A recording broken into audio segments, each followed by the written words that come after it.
grupo, mucho gusto. Espero que todos se encuentren bien en el día de hoy.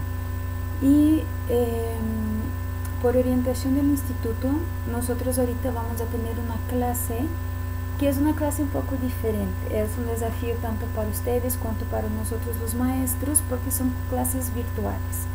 El objetivo de esto es que ustedes no pierdan contenido, no pierdan tiempo, no sean afectados en todo lo que ya fue afectado México por lo de los temblores, tantas catástrofes naturales que hemos tenido en este mes de septiembre. Entonces no queremos que ustedes sean afectados a nivel académico, pues este es el desafío. No somos actrices ni actores, pero esperemos que sea agradable el rato y el momento que estemos aquí con ustedes. Bueno, me presento. Yo soy la doctora Simone González. Yo estudié medicina en la ciudad de La Habana, Cuba. Yo nací en Brasil, vivo aquí en México hace 7 años. Y tengo, como ya les comenté, mi carrera base es la medicina. Después hice la maestría y el doctorado en tanatología en la misma institución en donde ustedes ahorita estudian, el Instituto Mexicano de Psico-Oncología. Tengo el diplomado aquí en México de la Coordinación de Donación y Trasplantes, en el cual estuve ejerciendo esta función 4 años y medio en un hospital privado aquí de Ciudad de México. Antes estuve trabajando con esto también en Ciudad Victoria, Tamaulipas, en el Hospital General allá.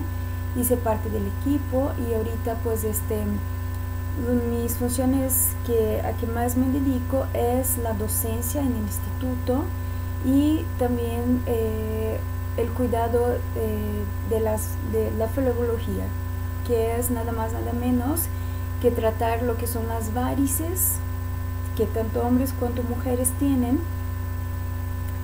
ya sean estéticas o sean patológicas. Y también me dedico con mucho gusto a la parte tanatológica. Veo pacientes y familias, acompaño a estos seres en su proceso de dolor, en su proceso de pérdida. Otra cosa que me encanta hacer y que siempre que puedo estoy soy voluntaria en Doctor Payaso. Es una asociación civil en donde nosotros como voluntarios vamos a hacer visitas en los hospitales con los niños. Ahorita con toda la cuestión del temblor hemos estado haciendo las visitas en los albergues, en donde es posible, en donde nos solicitan. En algún momento, ya cuando estemos presentes, estemos conviviendo en vivo, si ustedes tienen alguna pregunta, alguna otra cuestión que deseen aclarar, cualquier tema al estilo, lo pueden hacer y con mucho gusto resolvemos esta situación. Nuestra asignatura, lo que vamos a estar estudiando ahorita, es la licenciatura. Ustedes están estudiando la licenciatura en psicología y a mí me corresponde a ustedes impartir el programa de psicología fisiológica. Entonces, el objetivo de la asignatura es que al terminar el curso, ustedes puedan distinguir las estructuras y mecanismos físicos, bioquímicos del sistema nervioso central y periférico y el endocrino, para poder relacionar todo eso con el aspecto psicológico del ser humano, y para que ustedes puedan apreciar y se puedan dar cuenta de lo que es todo lo que es físico, todo lo que es fisiológico, patológico y lo que es funcional. Entonces, todo eso, todas estas estructuras, nosotros estaremos trabajando en este tiempo. Vamos a estar estudiando el sistema nervioso central, sistema nervioso periférico y los rubros de evaluación de que ustedes van a estar siendo revisados y estarán siendo evaluados. Tendremos las clases prácticas de que ya en presencia de ustedes estaremos estudiando eso y viendo cómo lo vamos a hacer. Control de lectura, participación en grupos y tal vez por ahí vamos a hacer algún trabajo final o cualquier cuestión así, tomando en cuenta de que esta asignatura va a ser completamente atípica de lo que estamos acostumbrados. La bibliografía que ustedes van a estar consultando es el Manual de Psicología Fisiológica de Ardilla, de Rubén Ardilla, perdón, de la editorial Trillas, del año del 2007, perdón. Psicología Fisiológica, que este librito ustedes lo pueden encontrar en el instituto.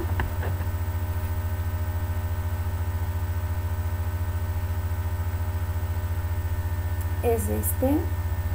Perdón, el encuadre está un poco difícil de hacerlo, pero es este. Entonces vamos a estar trabajando con estos temarios, con esta literatura. Otro libro también es la psiconeuroendocrinología de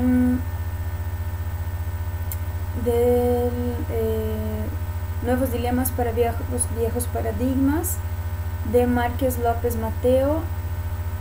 Pero todo esto les estaremos enviando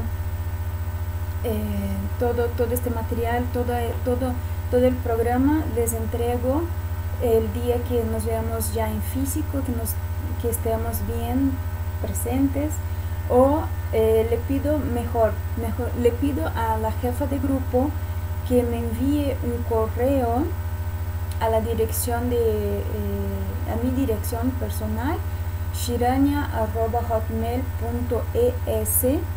es shirania@hotmail.es, no es .com, es .es. Entonces, por favor, jefa de grupo o jefe de grupo, mándame un correo diciendo el grupo a cual perteneces, el plantel que perteneces, el día de la semana que son ustedes, y yo les reenvío todo el programa para que así el jefe de grupo pueda compartir con todo el grupo de ustedes y no tengamos ninguna dificultad para esto. De los temas que vamos a estar revisando, uno es la psicología y la fisiología. Dentro de esto vamos a ver la neuropsicología, vamos a ver psicología fisiológica y psicofisiología. Perdón. Vamos a ver anatomía y fisiología del sistema nervioso, médula espinal, el tallo cerebral, tálamo, hipotálamo, cerebelo, ganglios, sistema límbico, corteza cerebral. Luego lo que es el tema 3 es la evolución del sistema nervioso. Vamos a ver lo que son los invertebrados, los vertebrados. El tema 4, actividad eléctrica del sistema nervioso, potenciales evocados, electroencefalograma, cómo nos vamos a dar cuenta de que hay, por ejemplo, una persona, vamos a ver muy bien la diferencia entre un electroencefalograma de una persona sana y diferenciarlo con una muerte encefálica, por ejemplo, para que ustedes puedan comparar la diferencia entre la vida y la muerte, que dentro de la parte de fisiología esto es muy importante. Homeostasis y medio interno, que es el tema 5, metabolismo celular, metabolismo intermedio, homeostasis. Luego el tema 6 es la psicoendocrinología, neuroendocrinología, psicoendocrinología, hipófisis, la tiroides, las glándulas suprarrenales y el timo. Luego después vamos a estar en el tema 7 revisando lo que es la corteza cerebral y los procesos psicológicos.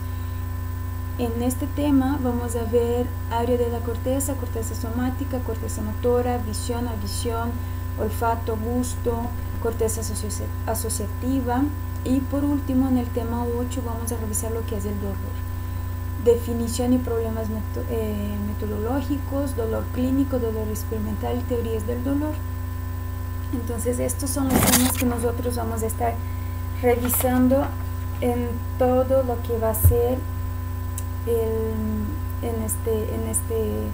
esta asignatura de psicología fisiológica. Eso va a ser lo que vamos a estar compartiendo con ustedes, y espero que les encante y que les guste mucho todo este tema, porque es algo muy bonito. Aquí vamos a estar trabajando con este ser. Este va a ser principalmente nuestro punto de trabajo que es nuestro cerebro. Entonces, esa es obviamente una maqueta en donde tenemos la parte del hemisferio cerebral derecho, y esa es la parte interna de lo que vamos a estar trabajando y viendo del cerebro. Entonces, como ustedes pueden ver y darse cuenta, esa es la parte de afuera. Si tomamos en cuenta que eso es la caja craneana y pensamos, llevamos a nuestra imaginación y vemos y tomamos esto como hueso, lo que vamos a encontrar adentro de la caja craneana, dentro del cráneo, es nuestro cerebro. Es esta estructura de que ustedes van a ver que tienen arterias, tienen venas. Esta parte de aquí abajo es el cerebelo, eso ya es lo que viene siendo la médula espinal. Giramos otra vez y vemos nuestro cerebrito desde la parte interna, en donde tiene otras estructuras de las cuales yo ya les había mencionado, que son el tálamo, hipotálamo, cerebelo. Los ganglios no se ven aquí, pero esa es la parte del cerebro, y ustedes van a ver que el cerebro está dividido entre lóbulos, hemisferios, tienen surcos, tienen giros. Esa es la parte del cerebelo. Esta es la parte del puente. Todo eso nosotros vamos a estar revisando a su momento en cada clase. Entonces, ojalá y les guste mucho, porque es una asignatura muy bonita, de verdad, y es muy interesante. Es así como enamorar. Uno se puede enamorar del cerebro y sobre todo de lo que puedes hacer con tu cerebro. Eso es lo más importante. Entonces, una vez de que ya revisamos un poquito quién soy, de dónde vengo, qué es lo que vamos a estar estudiando, cómo vamos a ser evaluados, entonces ahorita vamos a entrar un poco en el contenido propiamente dicho, ¿no? Entonces, ¿qué es la psicología fisiológica? Bueno, pues la psicología fisiológica nos va a permitir explicar integralmente el comportamiento y que es muy complejo desde el punto de vista de las neurociencias. La psicología estudia de alguna manera esta parte etérea, esta parte que no se ve, que no tenemos en dónde ubicarla específicamente, la parte de la psique, del alma, o si ya vemos por la parte de que ahorita ya tomamos en consideración el espíritu, llámese como quiera, alma, espíritu, esencia, todo esto, así como la parte de la psicología, no hay un espacio en donde nosotros podremos ubicarlo exactamente adentro de nuestro cuerpo. Sí sabemos que quien hace toda esta organización es el cerebro, es esta parte de la estructura de nuestro cerebro, de nuestro sistema nervioso central y periférico. Entonces, por eso va a ser muy importante poder entender esta parte de las neurociencias, de la parte neurológica, para poder engancharla con la psicología y con la fisiología. Entonces, vamos a poder ver allí, tal vez es una manera como poder plasmar, como poder ver de manera concreta cómo funciona la psicología. Vamos a ver en un momento de que todas las hormonas van a intervenir en nuestro sistema. Por eso vamos a estudiar la parte de endocrinología. Todo eso tiene que ver. Cuando las mujeres sobre todo estamos en un periodo premenstrual, o estamos en la etapa del embarazo, o como seres humanos estamos desarrollando la parte de la adolescencia, todo eso está involucrado, la parte de las hormonas, que son muy interesantes también. Las hormonas van a estar trabajando con nosotros, van a estar actuando por las hormonas, o vamos a crecer o vamos a dejar de crecer, vamos a subir de peso, vamos a bajar de peso. por las hormonas, vamos a entrar en nuestra parte de maturación sexual. O sea, es muy interesante esta parte también de las hormonas, de la parte de la endocrinología. Entonces eso también tiene que ver con la parte de la psicología, porque va a haber interferencia desde el punto de vista psicológico, desde el punto de vista emocional. Entonces, una vez que entendemos esto, vamos a ver toda esta parte de la psicofisiología. Vamos a ver lo que es lo normal, vamos a ver lo que es patológico, pero para poder entender lo que es patológico, primero tenemos que tener lo que es la parte normal de esto. Vamos a estar checando lo que es la psicomotricidad para poder ver la parte del aprendizaje, la memoria, la atención, el pensamiento. Todo eso vamos a poder revisar. Un segundo. Entonces vamos a poder percibir cómo vamos a estar desarrollando la psicofisiología. Va a poder permitir ver cómo la atención, el pensamiento y el lenguaje están todos relacionados. Vamos a ver dentro de los desarrollos del sistema nervioso la plasticidad cerebral y la recuperación de las funciones. Y esta es la última materia básica de la psicología, de la psicofisiología. Antes pensábamos que el alma y que la parte psicológica, que la psique más bien, no tenía cómo poder plasmarla. Pero ahí viene la parte de la fisiología que nos ayuda a entender cómo ella está funcionando. Entonces es una rama importante que vamos a estar revisando.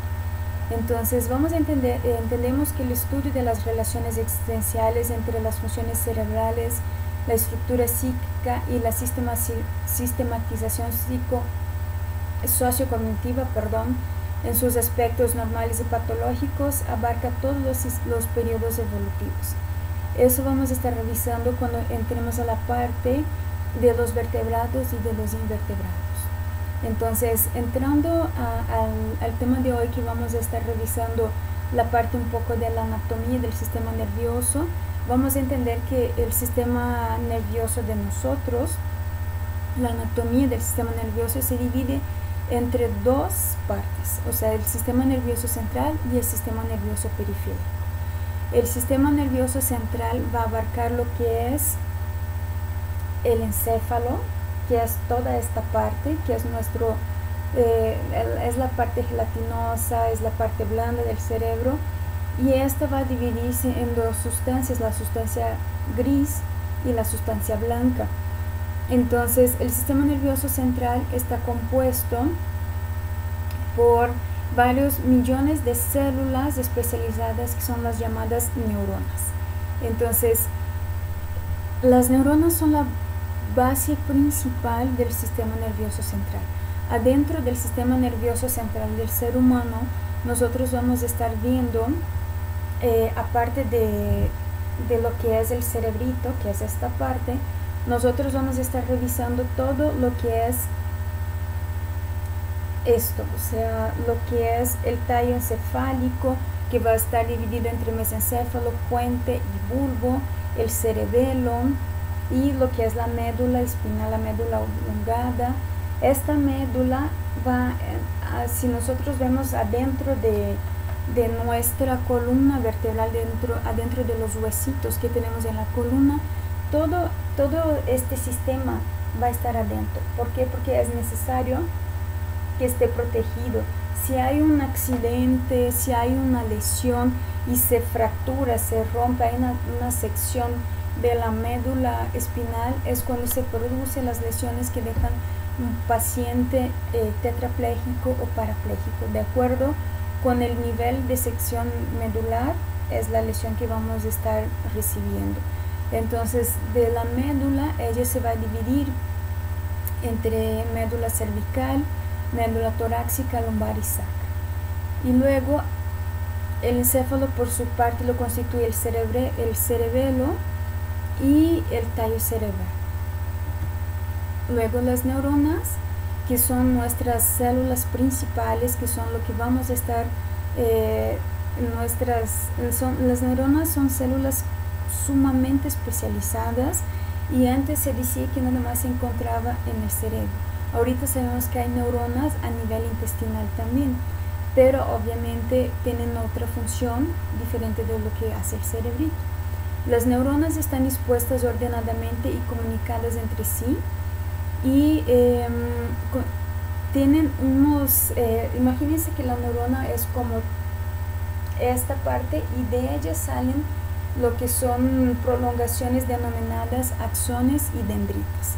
Entonces la neurona, como cualquier célula, va a tener su núcleo, va a tener un cuerpo que se llama soma, va a tener dendritas, va a tener un componente que se llama sustancia de Nissen, tiene en los axones, tiene vainas de mielina. Si estas vainas están lesionadas, también hay alguna situación con ellas, también eso se va a ver reflejado en la cuestión motora. Y tenemos las dendritas. Entonces esta es como la composición de una neurona.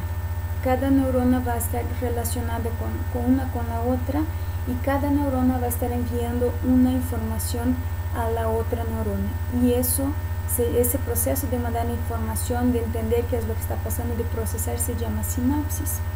Entonces por eso a veces nosotros en medicina decimos, no, es que todavía no ha hecho sinapsis. Es de alguna manera decir, todavía no le cae el 20, todavía no tiene el insight. Entonces esa es una parte responsable de las neuronas. Entonces el cerebro, nosotros si vemos aquí desde este lóbulo, tendremos lo que es la parte frontal, que va a estar relacionado mucho con las emociones, el lóbulo parietal, que va a estar por aquí más o menos, el lóbulo occipital, que es esta parte que está atrás de nuestro cerebrito, y el lóbulo temporal. Cada uno de los lóbulos, cada parte va a estar, se tiene estos nombres de frontal, temporal, parietal y occipital, porque está relacionado con el hueso que está en esta parte del cerebro. Entonces aquí tendríamos el hueso frontal, teníamos el hueso parietal, el occipital y el temporal. Entonces por eso cada lóbulo va a llevar el nombre del hueso que le corresponde. Entre el hueso y el cerebro van a estar otras estructuras, que son las membranas, que eso también vamos a ver en su momento. Y cada parte, cada lóbulo del cerebro va a estar relacionado con los sentidos de la corteza cerebral humana. Por ejemplo, el lóbulo frontal, como ya les comenté, está relacionado con las emociones. El tacto va a estar por ahí, por el lóbulo parietal. La visión está allá atrás con el lóbulo occipital. El cerebelo va a estar relacionado con la parte del equilibrio.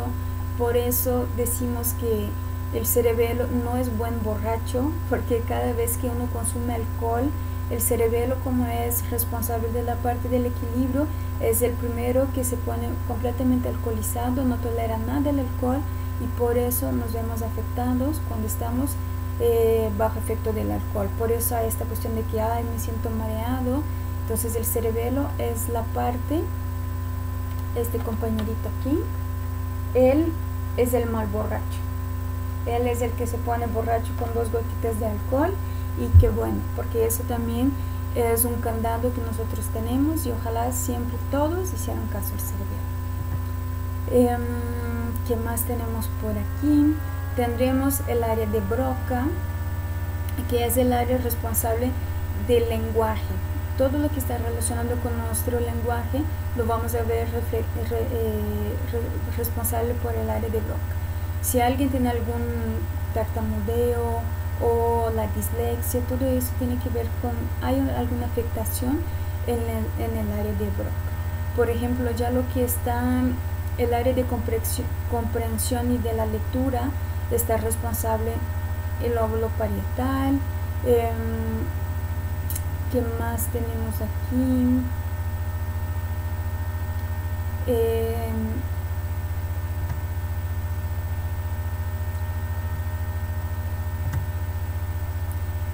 En cuanto a lo que es el tamaño del cerebro, bueno, del cerebelo, podríamos decir que el cerebelo es como el pequeño cerebro. Es un derivado de una estructura sensitiva y tiene una función motora predominantemente.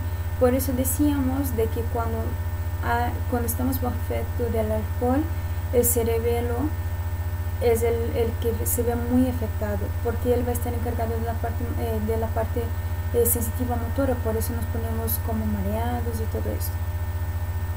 A comparación del cerebro, que es la parte grande de nuestra estructura del sistema nervioso central, todo esto rosado que ustedes ven es el cerebro, y esta parte chiquita de acá, como un poquito gris, es el cerebelo. Entonces ustedes se pueden dar cuenta de la diferencia estructural que hay de uno para el otro. El cerebro más o menos tiene como 1400 gramos. Entonces de ahí es su peso mínimo, ¿no? Puede llegar un poco más, pero si comparamos el cerebelo, que es esa estructura de aquí abajo, él tiene 140 gramos. O sea, es como una décima parte de todo lo que es el cerebro. Tiene como 10 centímetros de ancho y 5 centímetros de alto. O sea, es una estructura muy pequeñita, pero sin embargo es muy importante adentro de nuestro sistema. El tallo cerebral, que va a ser esta estructura que está por aquí, va a estar compuesto por el puente médula. Van a estar las arterias que van a estar pasando por aquí, que ahorita no se alcanza a ver en esta maqueta del cerebro. Y cuando nosotros tenemos una obstrucción de estas arterias de estas arterias que llevan la sangre para el cerebro, sea la razón que sea, casi siempre eso vemos muchísimo en los accidentes que produce un trauma cráneoencefálico grave o severo. Estas arterias sufren un proceso de colapso y evitan de que la sangre suba al cerebro. Estas arterias van a estar por aquí. Entonces, como si ustedes llevan a la imaginación y ven de que esto es una caja de hueso, una caja craneana, no, cuando el cerebro se inflama o hay alguna situación que hace con que el cerebro sea edematizado, es muy diferente de cuando nosotros golpeamos la rodilla, por ejemplo, o golpeamos nada más la parte externa de nuestra cabeza, que hacemos el famoso chichón. Eso es una inflamación, pero como es externa, sí se puede ver el abultamiento, porque aquí hay para dónde expandir el edema, hay en dónde crecer esta inflamación. Pero si golpeamos algo muy fuerte, tenemos un golpe muy duro en la cabeza y afecta todo lo que es nuestro cerebro, si ustedes se fijan, no hay manera para donde el cerebro pueda hincharse, por así decirlo. ¿Qué es lo que pasa aquí? La manera que el cerebro encuentra de poder mejorar su funcionamiento es su inflamación va a venir como por aquí, por esta parte de abajo, porque es la salida que el cerebro encuentra adentro de la caja torácica. Entonces, si el cerebro aquí en la parte de encima está inflamado, eso va a hacer compresión a la parte de la médula, parte del cerebelo y todo esto. Pero como aquí también hay hueso y aquí hay hueso, llega un punto en donde no hay más manera de que el cerebro pueda seguir inflamándose. ¿En cuál espacio que va a ocupar el cuerpo humano, la anatomía humana, para poder seguir expandiéndose? Son las arterias. Las arterias son como nuestra tubería que lleva la sangre al cerebro. Entonces son espacios así como vacíos técnicamente, pero claro que dentro hay sangre, entonces esa inflamación va a colapsar las arterias que están aquí y se van a hacer chiquitas. Esta inflamación va a impedir que la sangre llegue al cerebro. Una vez que se impide por las arterias que la sangre se llegue al cerebro, entonces va a haber una muerte encefálica. Después, ya cuando estemos en clases, les enseño fotos y todo material didáctico sobre esto. Pero si la sangre no sube por las arterias y llega al cerebro, no hay una irrigación sanguínea y el cerebro automáticamente se va a morir. Claro que no instantáneamente, pero en proceso de horas. Adentro de otra estructura que vemos es esta, que va a ser el puente. El puente va a tener lo que es una parte del surco mediano, va a tener el pedúnculo, va a tener fascículos, surcos, toda esa presentación que les estoy comentando ahorita se los voy a enseñar ya cuando estemos en vivo también, para que puedan entender cómo es la parte de la estructura del cerebro, cómo todas estas estructuras van a estar afectando a nuestra psicología.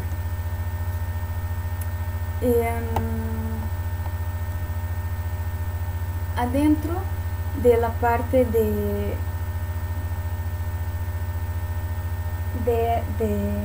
puente vamos a estar viendo lo que son, de ahí salen lo que son los llamados nervios. Las personas y nosotros, antes de habernos entrenado en la parte de la salud, era muy común que dijéramos, no, es que tienen los nervios. Qué bueno que tienen los nervios. Es como decir, es que tiene la tiroides. Qué bueno que tiene la tiroides. Significa que estamos completos. Todos nosotros vamos a tener nervios, vamos a tener tiroides. Lo que pasa es de que cuando decimos es que son los nervios, significa que tal vez un nervio esté lesionado, esté dañado, sufra alguna agresión. Pero en esta parte vamos a tener lo que es el oculomotor, trigémino, abductor, facial, vestíbulo coclear, glosofaringio, que es uno de los nervios que va a innervar nuestra lengua, el nervio vago, que es uno de los más grandes que nosotros tenemos, el accesorio, las raíces medulares, los nervios oculares. Cada nervio de estos es responsable, valga la redundancia, de la inervación de uno de nuestros sistemas. Por ejemplo, el oculomotor es lo que nos permite acompañar los ojos hacia los movimientos, ya sea laterales o de arriba para abajo, o poder ver cuando estamos viscos. Entonces, si hay una afectación del nervio oculomotor, algo va a estar pasando en nuestro sistema, en nuestros ojitos.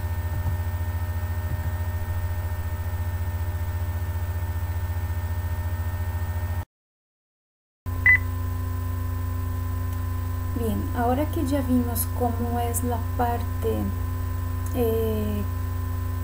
física de todo lo que es la psicología fisiológica, entonces ahora vamos a entrar un poco en la parte de los conceptos para poder entender qué es lo que seguimos estudiando.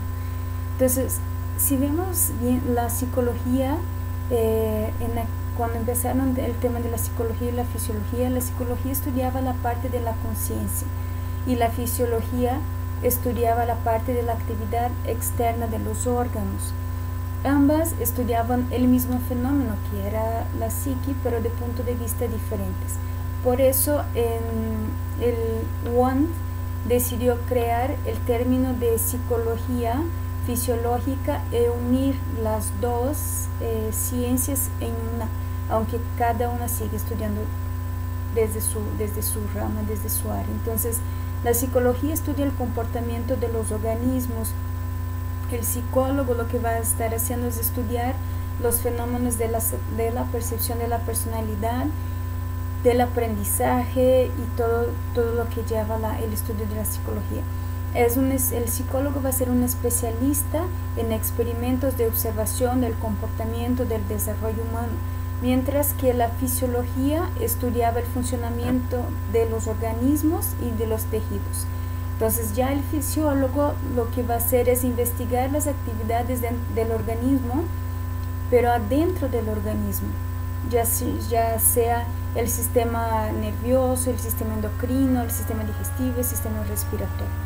Entonces, lo que hace con que el fisiólogo sea un experto en el registro de las investigaciones, de lo que investiga el fisiólogo va a ser un experto en el registro de lo que hace y de lo que investiga el psicólogo. Y de esta manera, el fisiólogo va a comprobar todo lo que el psicólogo está haciendo. ¿De qué manera? Por medio de los registros de la actividad eléctrica, de los nervios, de los cambios bioquímicos, de todas las actividades que ocurren adentro del organismo.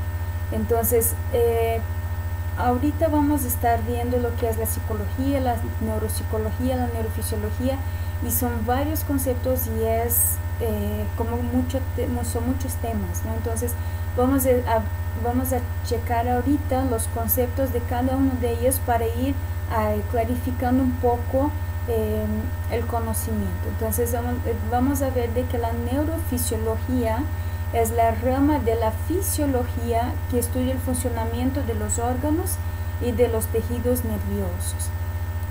Ya la neuropsicología es la ciencia que estudia las relaciones existentes entre el comportamiento y el sistema nervioso.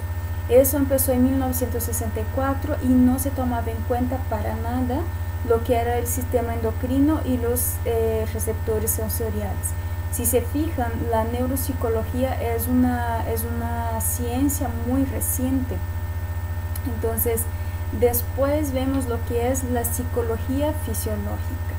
Es la rama de la psicología que estudia las relaciones existentes entre el comportamiento y el sistema nervioso, lo que son los receptores sensoriales, las glándulas endocrinas. Y aquí hay una divergencia entre los académicos sobre este concepto, porque hay muchos que todavía no entienden eso y todavía consideran de que la psicología es una cosa, la fisiología es otra, y cada una tiene su parte y no deben de estar, no se debe unir. Cada una debe estudiar desde su área de trabajo y no se deberían de unir. Entonces, después de eso viene lo que es la psicobiología, que es el enfoque biológico de toda la psicología, dado énfasis a los procesos de adaptación del organismo al ambiente. La posibilidad, y eso lo vemos que lo posibilita el sistema nervioso central, los receptores y las glándulas endocrinas. Entonces, aquí ya empiezan a tomar en consideración todos los otros sistemas para poder estudiar la psicología. Después de esto tenemos lo que es la neuropsiquiatría. Entonces ya viene otra vez otro concepto, pero la neuropsiquiatría nada más, nada menos es la rama de la medicina que estudia los desórdenes neurológicos y los psiquiátricos. Entonces aquí un psiquiatra va a ser obviamente un médico, alguien que estudió medicina, un médico general que se especializó en la parte de la psiquiatría y luego en la parte de la neuropsiquiatría. Entonces son estudios encima de estudios, especialidades encima de especialidades, para poder tener este nivel académico y poder estar estudiando este tipo de desorden y este tipo de trastorno psiquiátrico.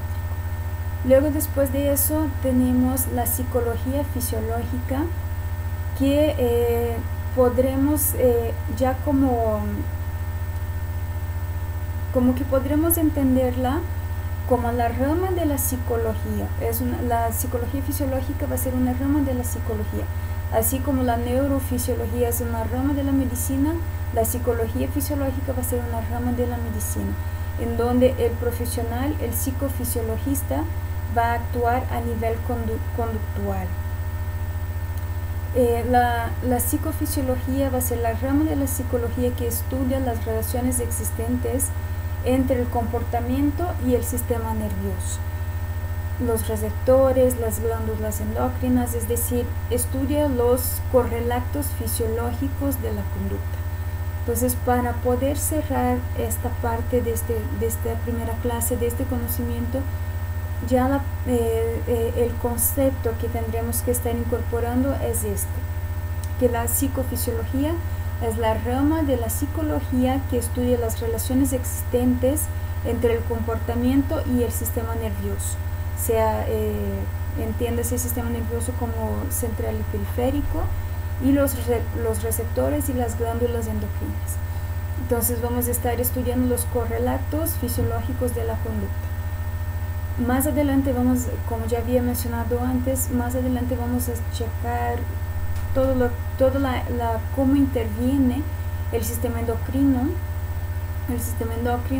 adentro de nuestro comportamiento, adentro de nuestra vivencia, de nuestro conocimiento. Sé que es una clase muy diferente para todos, como les comentaba al inicio, es una clase diferente para mí también, es la primera videoconferencia, la clase virtual, llámese como sea, que hago, y espero que haya logrado el objetivo de pasar y impartir un poco del conocimiento con ustedes, y espero verlos en la próxima semana, ya cada uno en su grupo, cada uno en su plantel, como nos corresponde. Les recuerdo de que aunque el temblor que ocurrió aquí en México, más bien todos los temblores que han ocurrido en México desde el inicio de septiembre son temblores externos, también tendremos temblores internos, en donde muchas familias han perdido seres queridos, han perdido su trabajo, tal vez han perdido sus casas. Es momento de volver a reacomodar y reconstruir nuestro México, y es momento de reconstruirnos internamente también. Recuerden de que también la higiene psicológica es importante. Como recomendación, con mucho cariño les digo de que también es hora de retomar nuestras actividades, es hora de dejar un poco el internet, Facebook, los chats de WhatsApp, con toda esta información de que mucha de ella no es verdadera. Cada vez que vayan a revisar una información, como que hay que dudar un poquito, porque a veces con el afán de ayudar, mucha información errónea ha llegado. Entonces dense el momento, dense el tiempo de desconectarse un poco de ese tema del temblor, obviamente no descuidando todo lo que tenemos que estar con nuestra mochilita de emergencias. Recordar que nuestros documentos personales tienen que estar con nosotros siempre, o lo pueden escanear y mandarlos a redes. Traigan por ahí un billete, cualquier cantidad en efectivo con ustedes siempre. En momentos de catástrofes, una tarjeta de crédito, de débito no nos va a funcionar, entonces tengan dinero efectivo, tengan sus documentos, tengan un plan de evacuación con sus familias y todo esto. Eso les puede ayudar mucho, les puede traer paz y tranquilidad.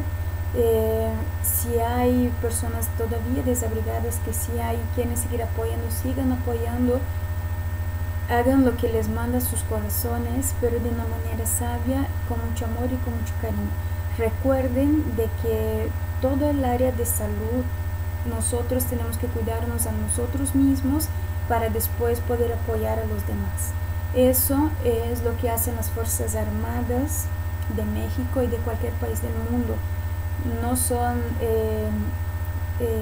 groseros, no son de corazón de piedra ni nada, pero ellos sí están entrenados para catástrofes, cosas que nosotros no estamos. Entonces espero de que ya no tengamos más temblores externos adentro de México.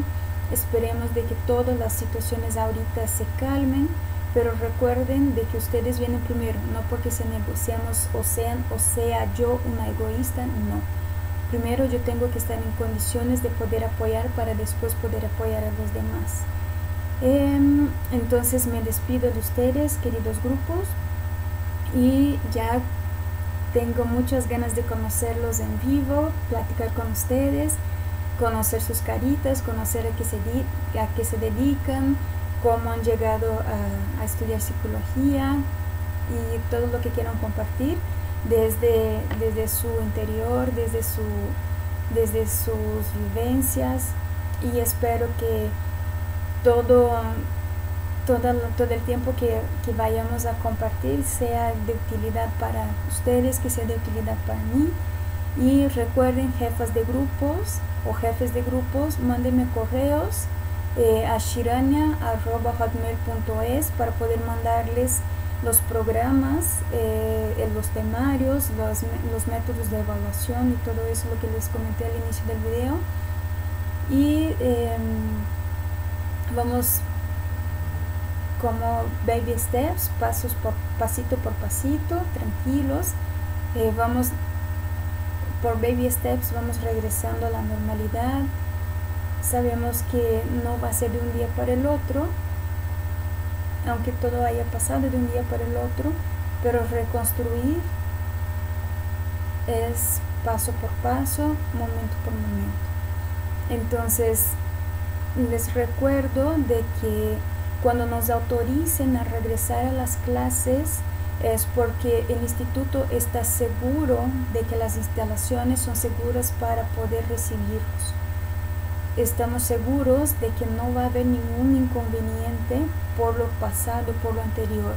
Obviamente no nos responsabilizamos por lo que pueda llegar a aparecer en un futuro. Esperemos ya, de verdad, de que no existan temblores, pero de lo anterior, de lo pasado, las estructuras, los planteles, todo está en orden. Por eso nosotros podremos recibirlos con mucho amor, con mucho cariño y con mucho gusto. Les mando un besote, un abrazo y estudien mucho. Nos vemos. Gracias.